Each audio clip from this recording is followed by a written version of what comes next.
We look at clean rooms as being kind of part of a solution for customers and partners. It's not a be all end all solution in and of itself, right?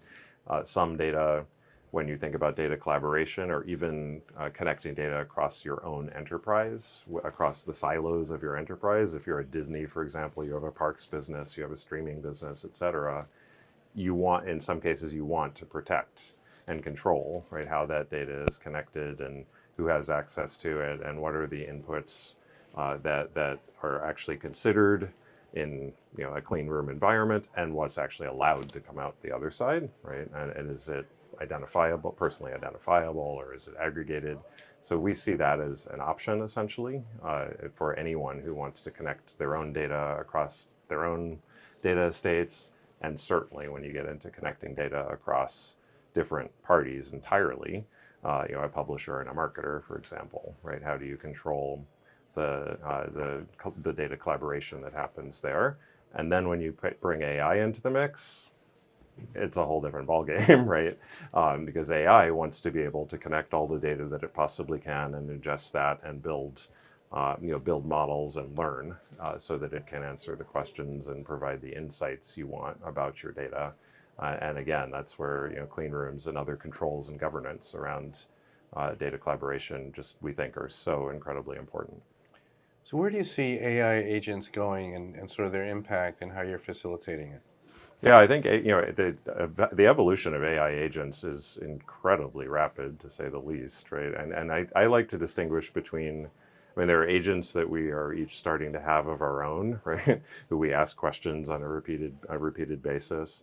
And then of course, there's agent to agent communication. So there's conversational AI, there's agent to agent.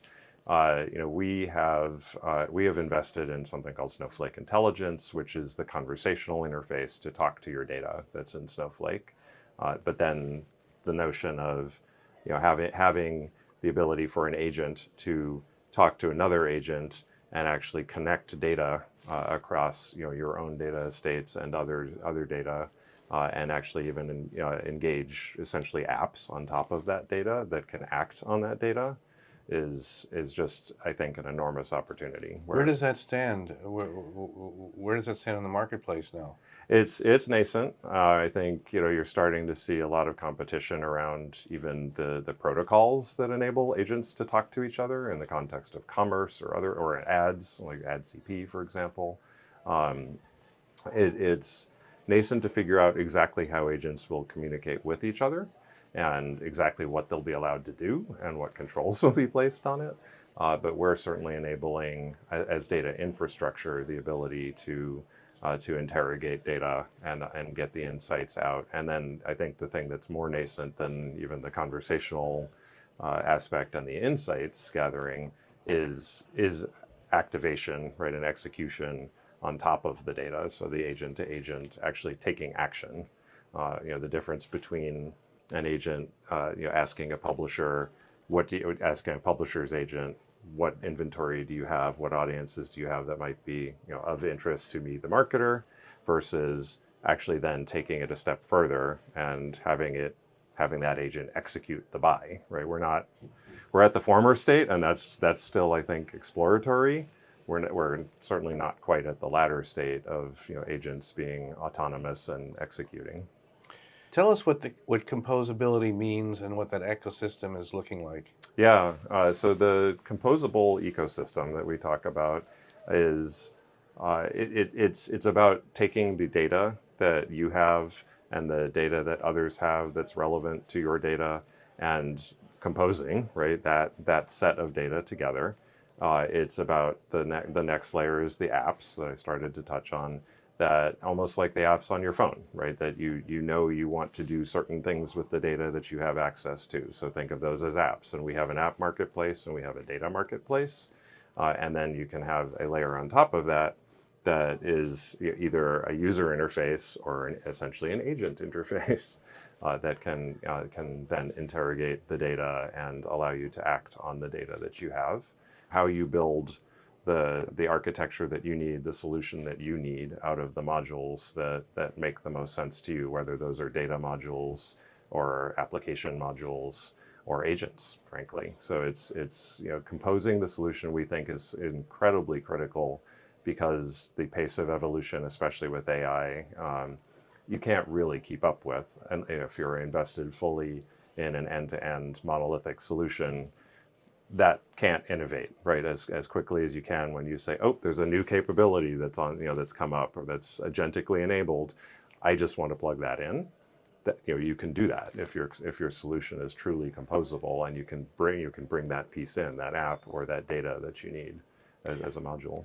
Now, there's a lot of new first-party data companies who are in the market, and particularly in the commerce space, companies that never had their data on in sort of in the marketplace or being available.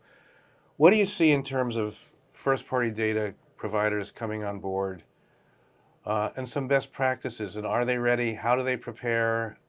How is this first-party data participation going to grow? Yeah, we work with a lot of marketers, we work with a lot of publishers, and each of them have their own different types of first-party data. I think they're getting much better at understanding the value of that data for sure, and bringing it together in a platform like Snowflake, and that allows new insights that they never even thought were possible to extract in the past. And some of that is enabled through AI actually, and asking questions about the data. I think the connection of a marketer's first-party data and a publisher's first-party data is probably the most interesting thing that's happening in the ecosystem. That if a publisher knows their audience, right, they can describe the audience and they can help an advertiser or marketer understand the context, of course, right, where ads were served, and even the demographics in a lot of cases and other attributes of that audience.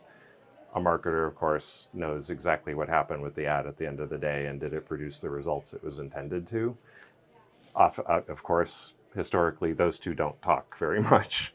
And so we're really seeing the value of a marketer bringing first-party data into Snowflake, a publisher bringing first-party data into a Snowflake, and then our ability back to kind of the beginning, in a clean room perhaps, right, the ability to connect that data and help the publisher understand more about the efficacy of the ads and their environment and their audience, and the marketer understand more about what worked for them and what didn't, and how they might want to adjust their ad buys over time, for example.